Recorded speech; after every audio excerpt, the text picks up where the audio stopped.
Sean's mentioned here, that's what I was trying to say a few weeks ago, that council approvals take longer than expected. So our goals have goal post dates rather than one particular date.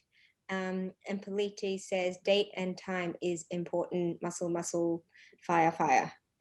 So I think he was agreeing with that.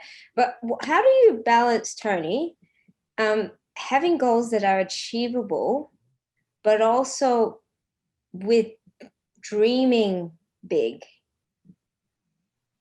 Like, say, having big, hairy, audacious goals. Nothing wrong with that. Nothing wrong with that. But remember that when you have a big, hairy, audacious goal, if you set a goal to achieve $2 million in property, let's put something a little challenging but time-wise realistic. If you set a goal to say that I'm going to achieve $1 million in property within 2 years, and if I set a goal to achieve $5 million in property within 2 years, both are achievable.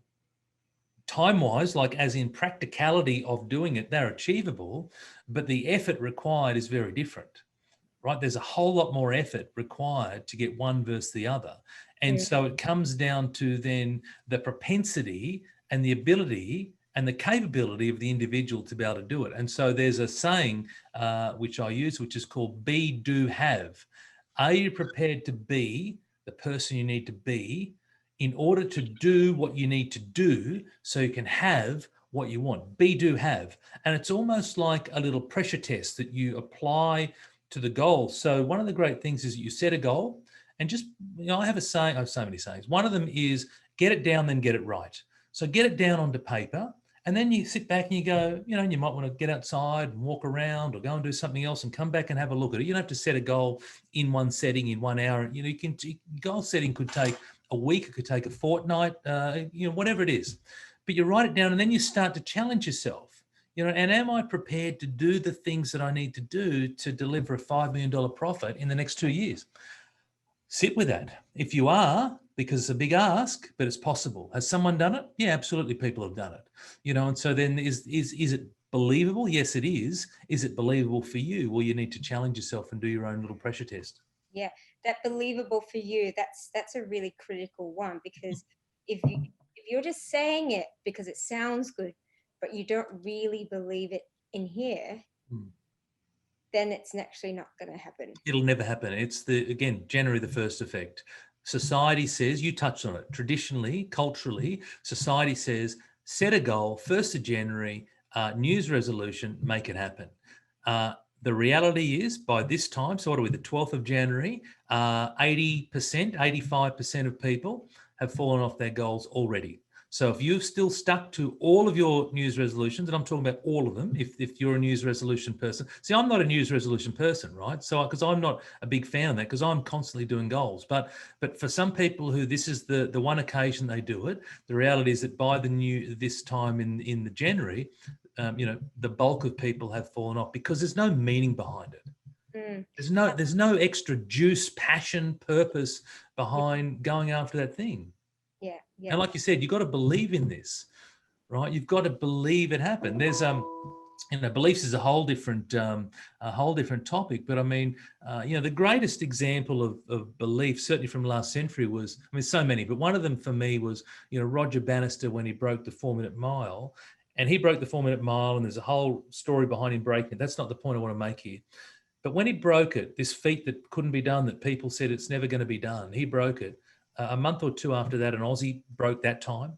And then a year after that, the first 3 place getters in a mile race all broke the 4-minute mile. So that says to me that it's like all of a sudden those other people that were around about that 4-minute mark but just couldn't quite get there, they see someone else doing it.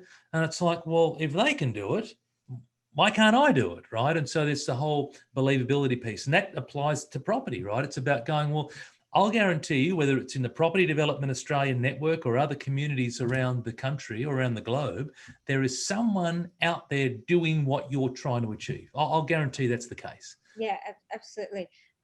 Moss has made a comment about what about multi-dimensional goals? And I'm assuming when you mean multi-dimensional goals, he's added balancing life, family, personal, wealth goals. Absolutely. Absolutely. And I think mainly because we're in a property group, we're just focusing on the property goals. But if you do have personal goals, if you do have, health goals, you need to look at your life in its totality. And I think there's different quadrants to that. Like, We just touched on, there's eight. There's 8 different areas that we focus on in our life, and it's yes, important that we don't become one dimensional. It's a pretty boring old life if you're just one dimensional. There's other things, health and wellness, love, relationships, connectedness, fun, adventure. You're doing this property thing. It's tough going. Reward yourself. Have some fun, adventure,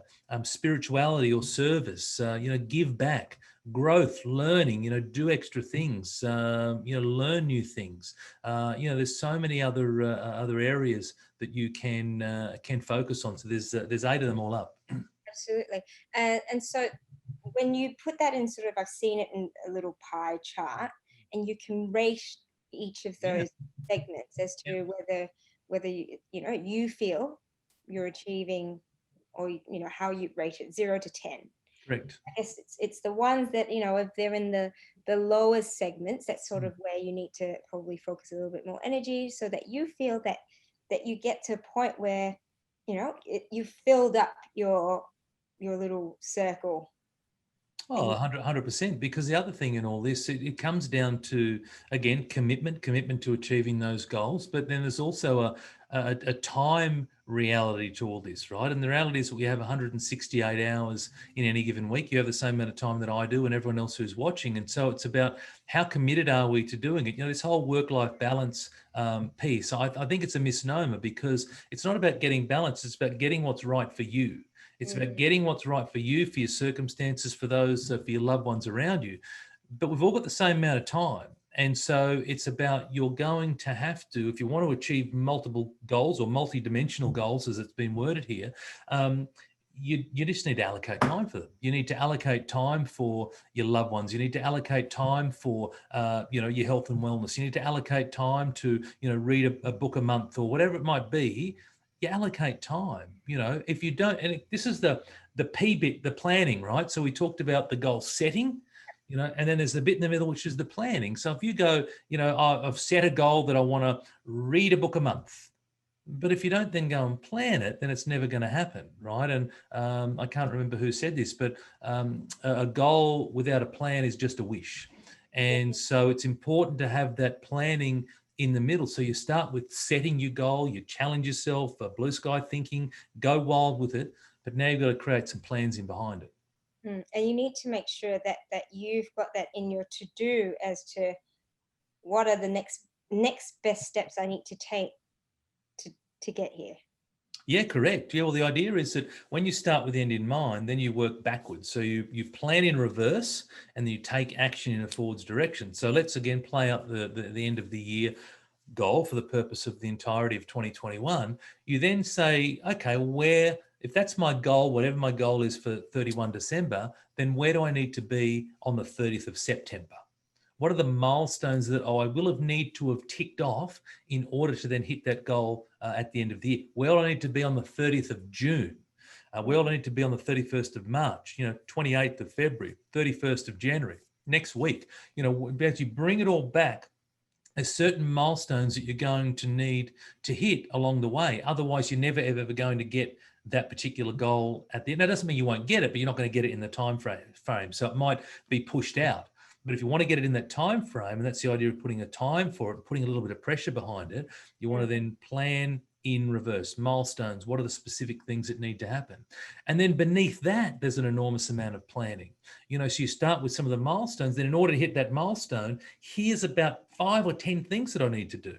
Right. And I literally went through this process with a new client that started with me in December, and they're in small business. And we went through on one day, we talked about just purely blue sky thinking. We spent the whole day focusing on what do we want the world to look like in all elements of their business.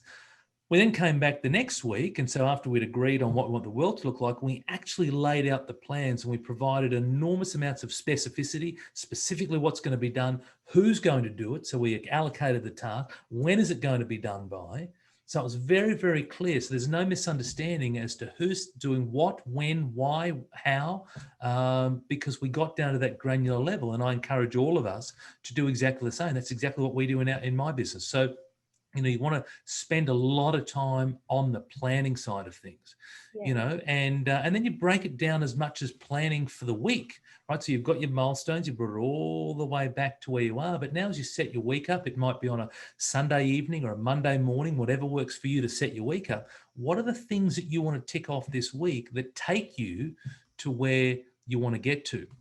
And I tend to, even though I start by starting with the end in mind, what I then tend to do is I don't forget about that, but I just then get really laser focused with the things that are directly in front of me.